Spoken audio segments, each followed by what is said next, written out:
What's up, guys? It's our wrestling podcast coming back at you with another episode. This is Dave Vicious along with Justin Total Package and Craig the British Bulldog, bringing you our perspective on the world of professional wrestling. No inside sources, no ties to the industry, just stories from the diehards, sharing opinions with you. Today's topic, the legacy of Jeff Jarrett revisited. For audio fans, give us a listen to Apple, Spotify, and iHeartRadio. No. Stop doing that. What are you doing? and for video, check us out on YouTube at our wrestling channel. And don't forget to look to the left for other options. Yeah, 100%. And please give us a follow on we're Instagram. Audio only. Keep going. Go further. O.W.P 2019. Nobody saw you, Craig, except for the world. Guys, Jeff Jarrett. That's enough. That's enough, Craig. That's enough. People can't see you. We were joking around. We're still video, by the way, Craig. Huh? No, What? you said we were audio only.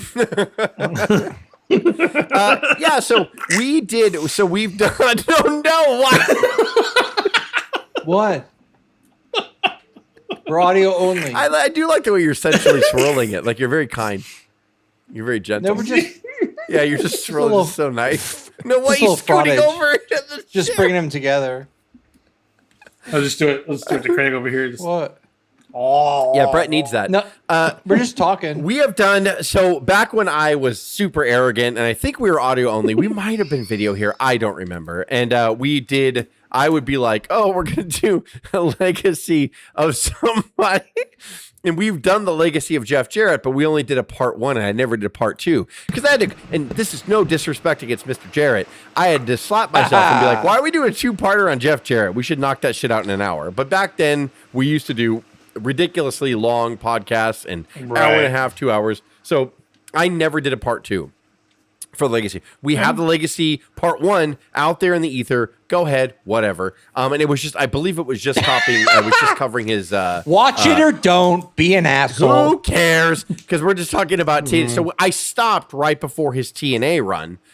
So it's ironic that the Revisited is going to be really more talking about TNA because as we've talked about in previous episodes, the Dark Side of the Ring did the 3-parter about Jeff Jarrett and how he intertwined with TNA because he fucking created TNA. And Jeff Jarrett now is somehow coming out looking like a rose. He was in the last couple of years in AEW because he did the Owen Hart tournament thing and they kind of featured him. So especially after the podcast with Conrad, you kind of like, and I listen more on a regular basis. I don't know how much you guys listen, but you kind of like understand Jeff Jarrett a little bit more. And then when they revisit a lot of the stuff on the Dark Side of the Ring, you forget he was a single father. Like his wife, Jill, died of cancer. She beat it once and then it came back and then it took her life. And he's left alone, like with these daughters. Now, I'm not suggesting that he didn't have money and he wasn't able to get care for them. I'm just saying like, that's pretty fucking tough. We kind of forget that.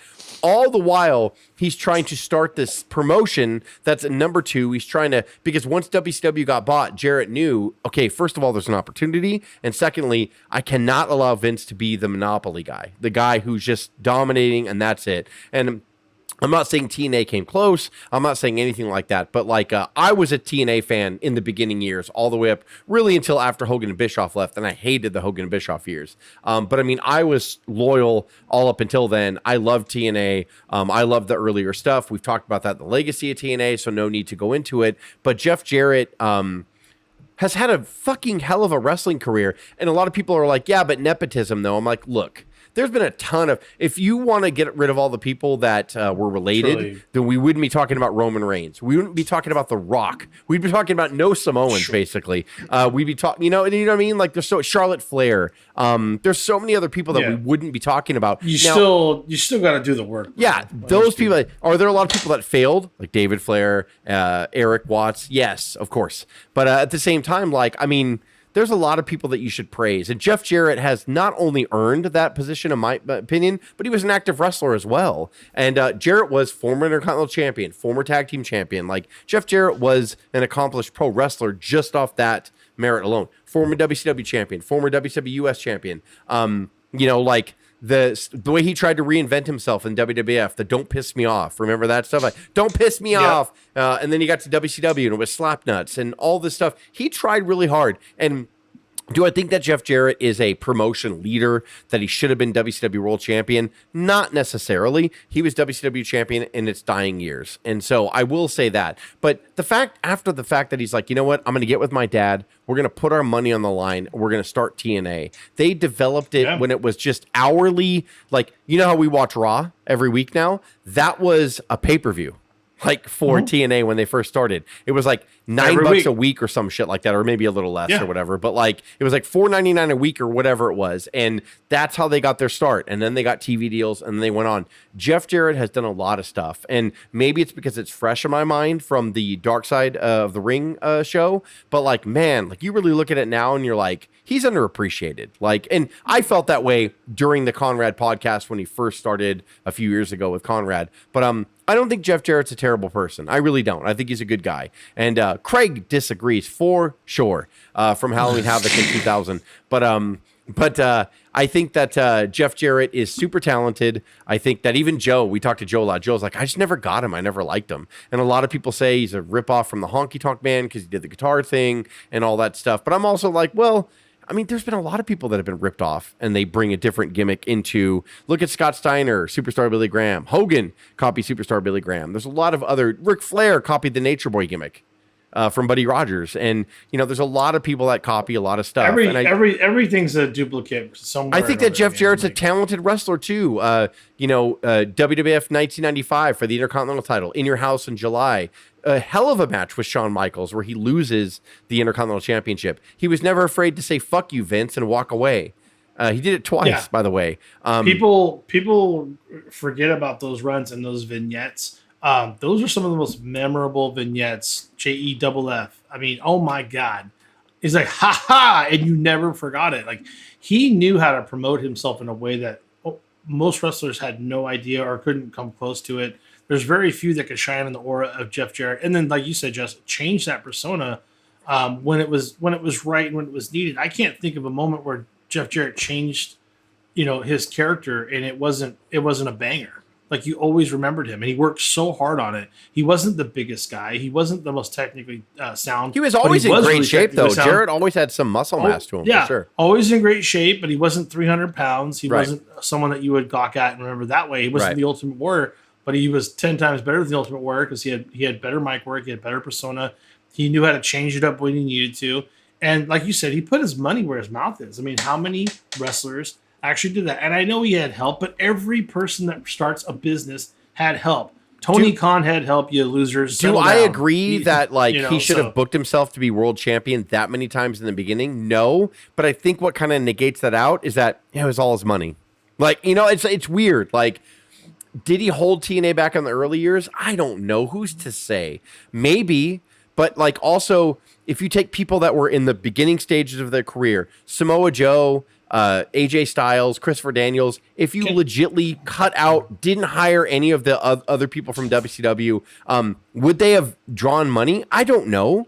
Like in the beginning years, I don't know. Well, we look back at AJ now, and we look at AJ's, thing, Samoa Joe. We look at all their whole work, and we're like, yeah, it's the Samoa Joe, it's the AJ Styles. But I'm like, yeah, but in 03, 04, 05, would they have done it? I don't know. I don't know. Well, I think, and I didn't watch this avidly, so I could be wrong, but Jeff Jarrett, in my mind, I think I feel like in my mind there's a reason for that. If you are the owner of TNA and you are a shit-kicking heel, you're going to win the championship multiple times, and you're going to have those baby faces chase you. And to me, that feels like that was his business model, by the way. His business model was, I'm going to put the title on myself because I have some kind of gas from WCW. I have some kind of they put equity in me. So did WWF. Right. Now, you can look at each individual year of TNA and be like, I should have lost earlier. Maybe you are correct. Maybe you're correct. But I don't, overall, Jeff saying, I'm going to be the heel champion, he was in shape. He still could go. He wasn't like a 50-year-old like Vern Gagne that gets in there and he's like, I'm gonna. No, he wasn't anything like that. He looked great. He was totally capable. He did look great. And by the way, like you put that nepotism that everybody accuses of, you put it right on the face of it. You use it. He absolutely did. Yeah. And to me, it's genius. Oh no, Jarrett kicked out in two. He's got the belt in his hand. Oh, he leveled it with it. Referee knocked down out of the way at the same time. Jarrett pinned. No. Yes. No! New champion. The winner of the match,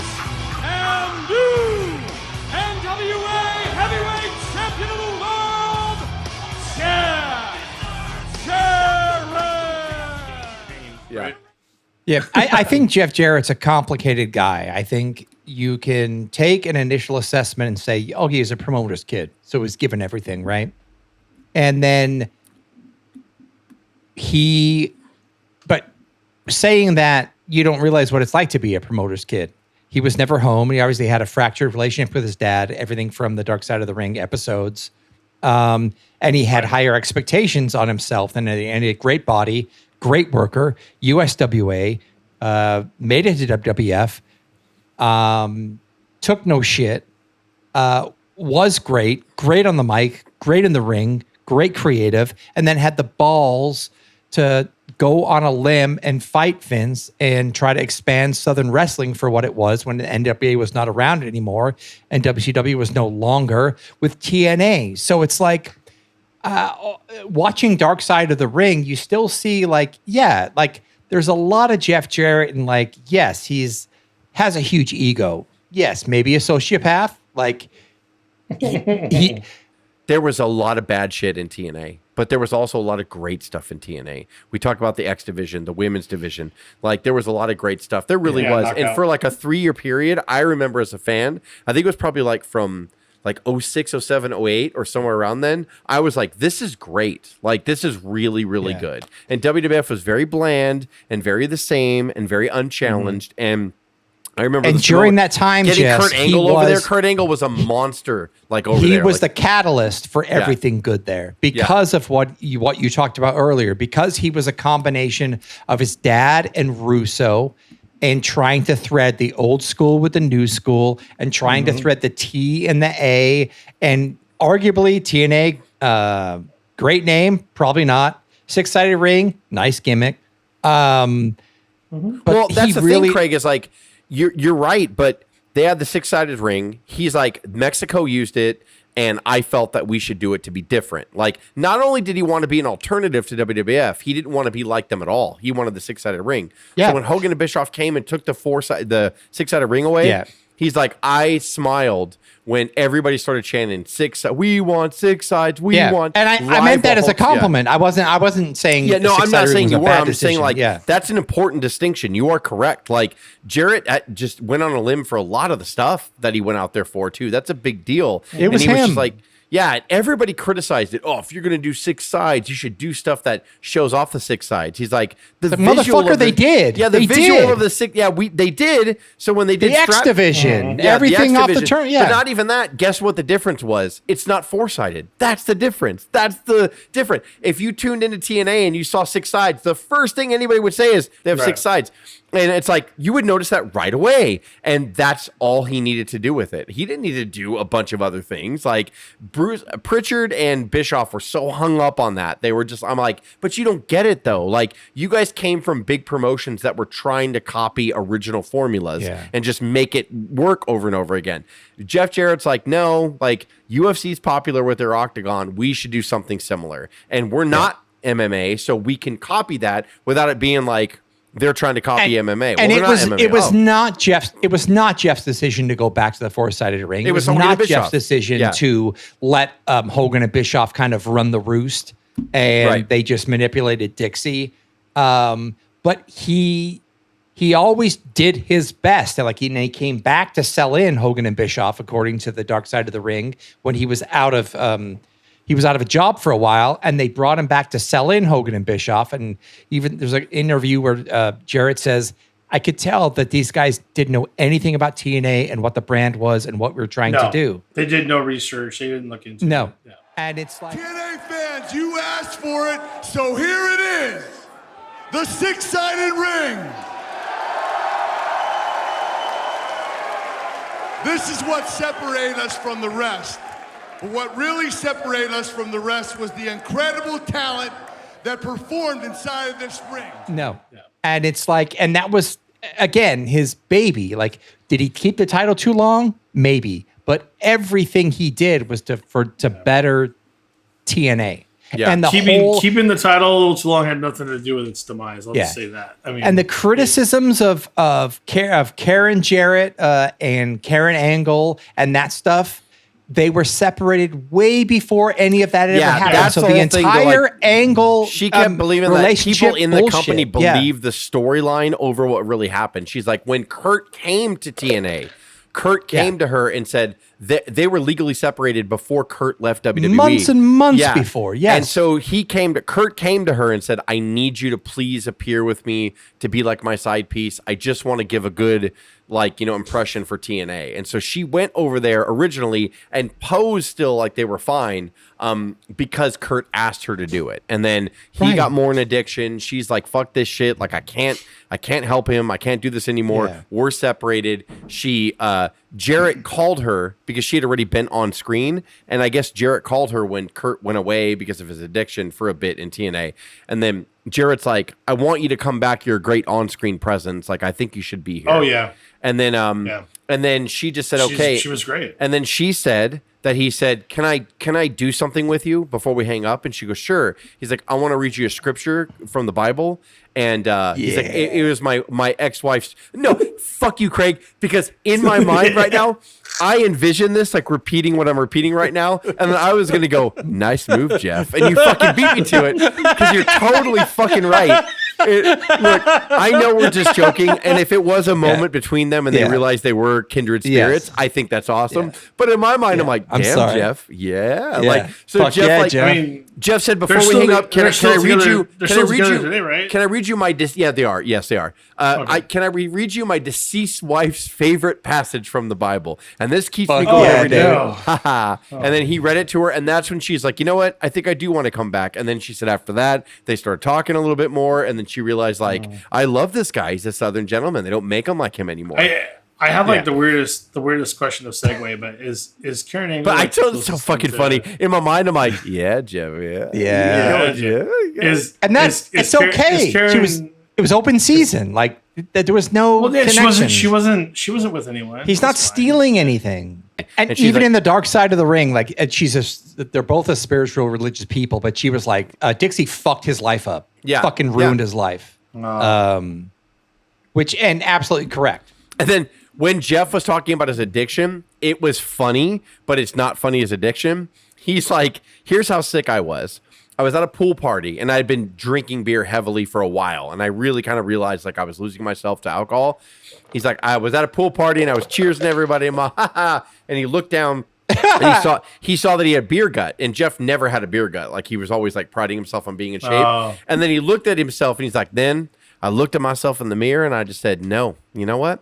Not on my watch. So I switched to vodka. And like that was, it's not funny. Raise your hand if you've been there. But like Jeff's like, oh, fuck no. I'm going to keep drinking. That's not the problem. But I'm going to stop. I'm not going to drink beer because that's too many empty calories. I'm not going to deal with this gut. That's ridiculous. Yeah. And I'll save money too. It's just all about the alcohol content. It's crazy. And like his addiction was crazy and like everything. And what he talked about when he went to Mexico and like he just got so fucked up and like, and then finally he told Karen. But I will also say in the same interview in episode 2, he's like, I don't know what it's like to fight addiction. And I was like, that's not true. I was like, why did he say that? It was a line that he said. Then the next episode dealt with his alcohol addiction. So it's I see what you're saying, Craig, for sure. I think that he was comparing himself to Kurt Angle. Kurt Angle was like hooked on pills.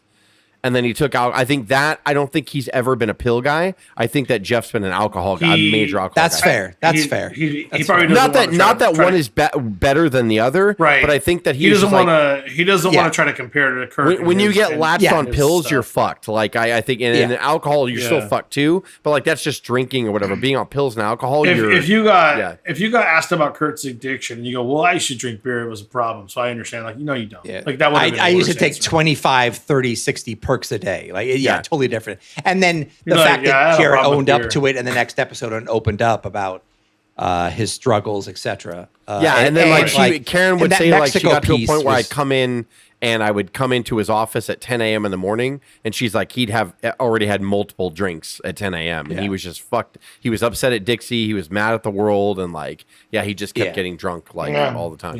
And I never knew he was that strung out in Mexico. I actually thought it was just kind of a good kind of. I thought it was a gimmick or whatever, but we were showing. I guess he said no. They were showing backstage. They were showing backstage. Yeah, he was super drunk and running after people and trying to fuck with people. And like, yeah, it was not him. Like, it was not what he should have been doing. Going out to the ring, he's like, I had no business going out there. I was fucked up.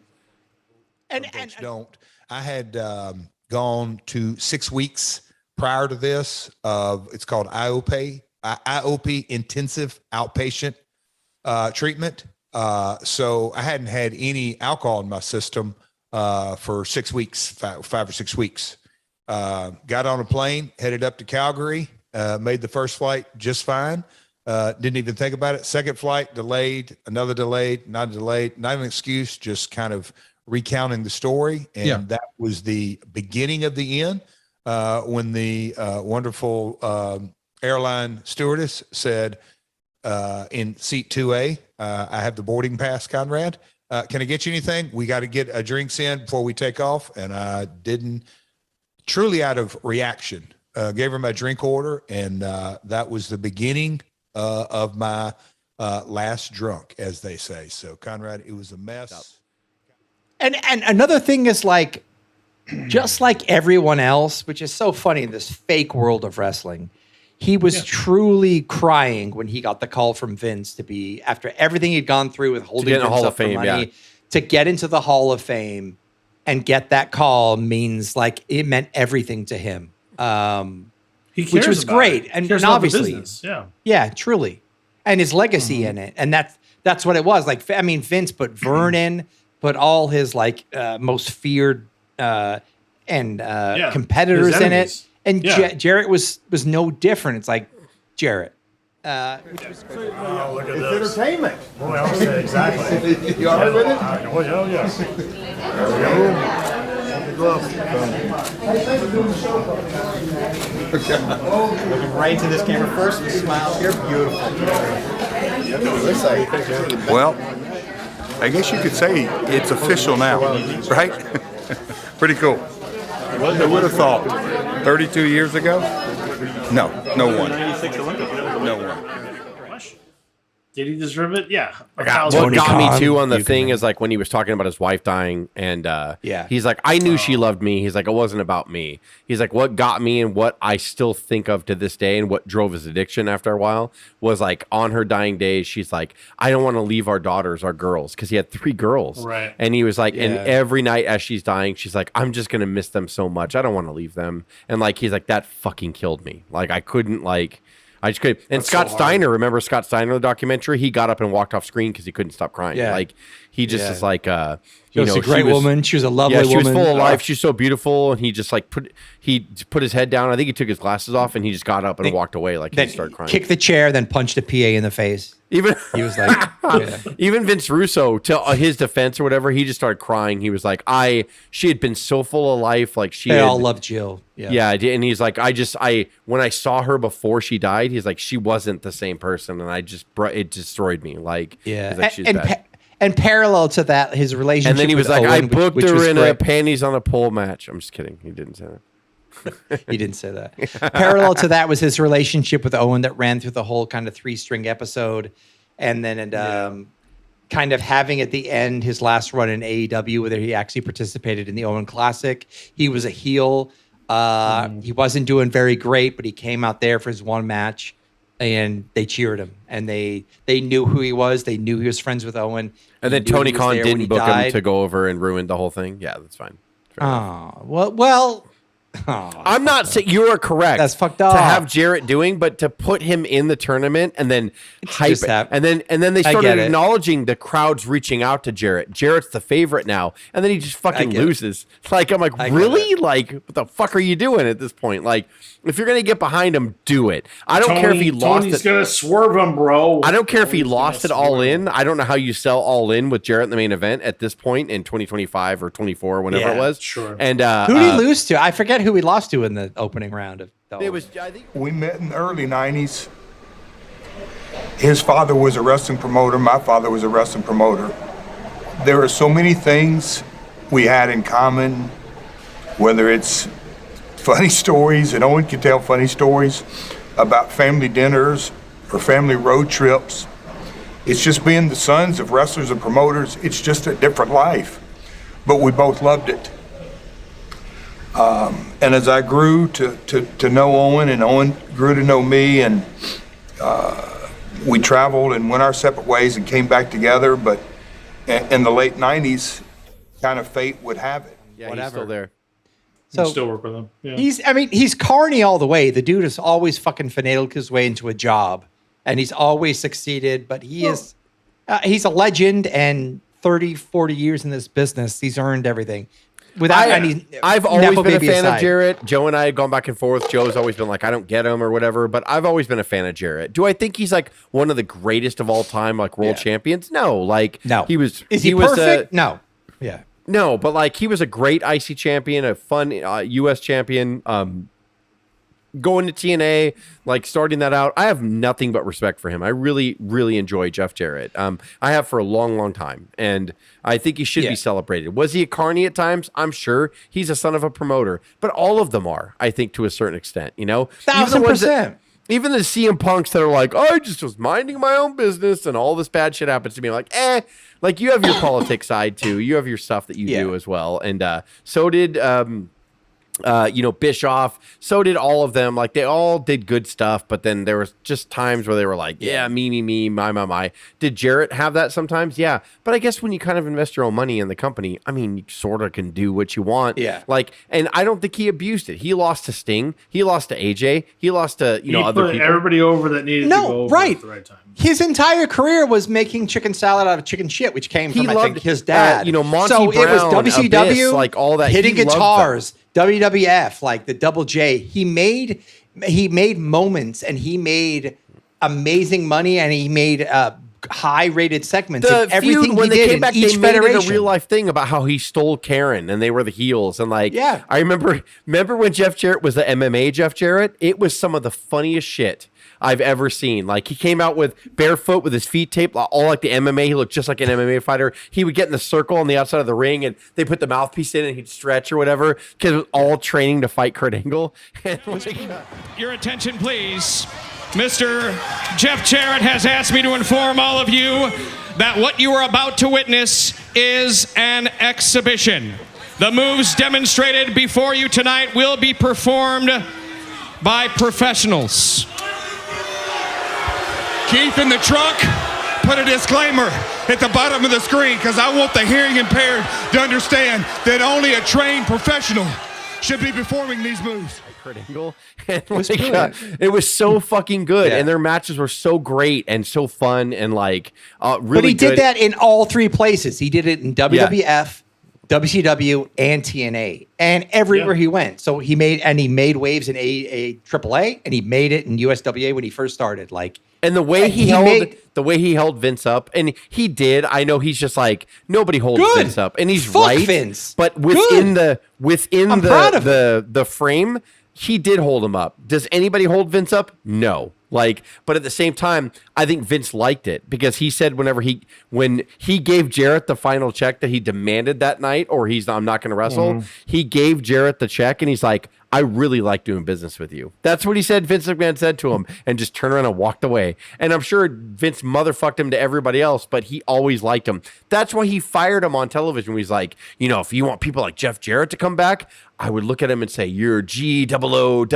and gone, or whatever it was. Like where he only did that because he thought it was great. And he was like, and did he lose to China? Did he actually take the loss? Did he do everything Vince asked him to do? He did the job. If I bought anyone that gets one over on Vince, I'm a fan of. I don't care who you are. I know. We talked about Rick Rude, Jeff Jarrett, all of them. Good. Like that's why a second promotion is needed, right? Like WCW, that's why I love WCW 93. One of its lowest points, but I'm like, it's good because so many people are able to walk over after WWE and just say, fuck you, I don't care. And I love it. I love it. I love the fact, fuck Vince. Nobody should ever be in that much control, ever. It just shouldn't be that way. And love him or hate him, man. Jeff Jarrett I love him. He's fun to me. Yeah. I think that Jeff Jarrett deserves to be in the Hall of Fame, which he is. And He deserves every second of it. He created another promotion for men and women, and TNA's still around to this day. If him and his dad didn't put their balls on the line, didn't do all that stuff, there would be no TNA. Way before AEW started, TNA was at least an option to go to, and we've talked about a bunch of people going there. Kevin Nash, Scott Hall, the Dudley Boys, Samoa Joe. A shitload of people. Well, Samoa Joe was like, knew a Sting, like to go there. How many people wouldn't have gotten Kurt Angle without TNA? Kurt Angle, Christian, so Christian many Cage, different great, Christian Cage, awesome. It's really good stuff. Booker T, Mick Foley, like all of them got to go over there. Abyss was over there, right? Abyss and Rhino. Yeah, Abyss was like one of their homegrown. Rhino came over there from ECW. A lot of people came over there. RVD after WWE let him go, came over there. It was just have a second home is fucking awesome. And thanks, Jeff. Great. Like he has flaws. I'm sure people will hate him and shit on him or whatever, but that's fine. I've always been a fan of Jeff Jarrett. I think he's great. Yeah. And when he asks, "Ain't I great?" You are great. Ha ha, Jeff. Fucker. For audio fans, give us a listen on Apple. Sober Spotify, up, and Jeff. iHeartRadio. And he did. Sober up, Craig. He took his own video. advice. Check us out on YouTube at our wrestling channel. And please give us a follow on Instagram at O.W.P 2019 for the O.W.P. This is Jess Craig and myself signing off. Have a good one.